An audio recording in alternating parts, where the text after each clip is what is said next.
Now, the World Economic Forum is concluding in Cape Town today. The main focus has been on Africa's growth, with infrastructure said to be the factor holding the continent back. As CNBC Africa's editor-in-chief, Godfrey Mutizwa, spoke to Jeffrey Kleiner, CEO of the IDC, to find out more. My impression has been good so far. I mean, it's day one in earnest of that. Yeah. Although we started yesterday with some of the other sessions, but I've been encouraged.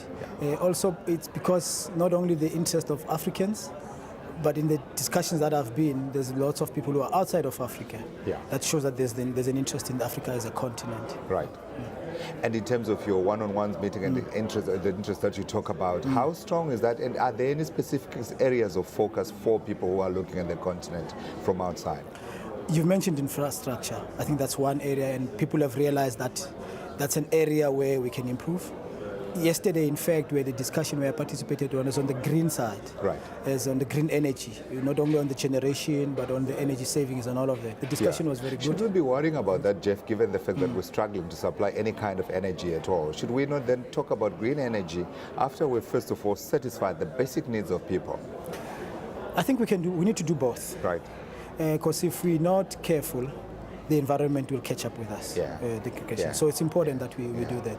And in fact, what was actually quite interesting is some of those that are not necessarily from Africa, in particular in South Africa, they're actually trying to learn from us as South Africans how well we've done that. So to show that, I mean, there's something that we do. I don't think we should, even the Minister of Water, or the South African Minister of Water, actually, Affairs and Environment, and she actually mentioned that as much as we still have to do the conventional, we'll have to continue to generate energy using coal, but it's important that we look at the environment. Sure. Because not only because he's interested in environment as a portfolio, but it's the right thing to do. So I think we need both. In short, I mean, we need to do both. Yeah. Now, of course, the funding gap around infrastructure has been with us for a long time. Yes. I remember the first time that someone actually actualized a figure around it was when we had Nigeria's finance minister, when she was still at the World Bank, and she spoke about that $90 billion annual funding gap for infrastructure. I had another figure today coming from the African Development Bank where they talk about potentially about 50 billion that's still missing, and how that's impacting Africa's agriculture going forward. Infrastructure development going forward. But my question is, number one, where do we find the money? Number two, how do we finance it in an innovative way so we're able to attract new capital that's not been coming to the party, if you like, or that's sitting elsewhere, parked elsewhere, where probably the returns are not as good as if that money came to infrastructure? You know, there's a point which the CEO or the president of the African Development Bank said today. Yeah, Mr. Kaberuka. Mr. Kaberuka.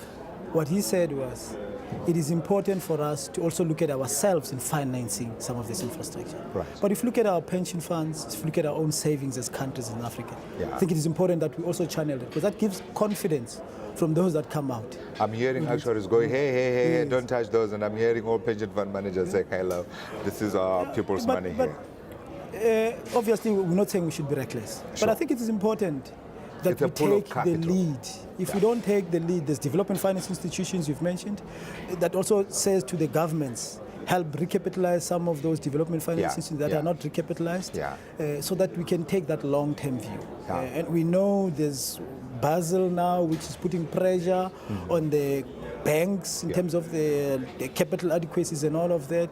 Now, if there's no comfort that there is access to long-term finance, it becomes difficult for you to be innovative in ensuring that we have to participate in what is very key, in the infrastructure. Is that a conversation you've started, Jeff, with the government about potentially recapitalizing the IDC, for instance? Well, I think IDC is probably sitting at a relatively pretty position. Sure. Because at this stage, our balance sheet is very strong. What we are actually doing is we're leveraging our balance sheet. So we're not having that conversation yet. Okay. But I know some of the other African development finance institutions need serious recapitalization. And I think it's important for those governments to actually look at it. For us, as I must say, the investment that we've made in the past have helped us to continue to ensure that we play a role without necessarily going capital. But it also brings in a discipline that when you make those decisions, you are comfortable that they are sustainable.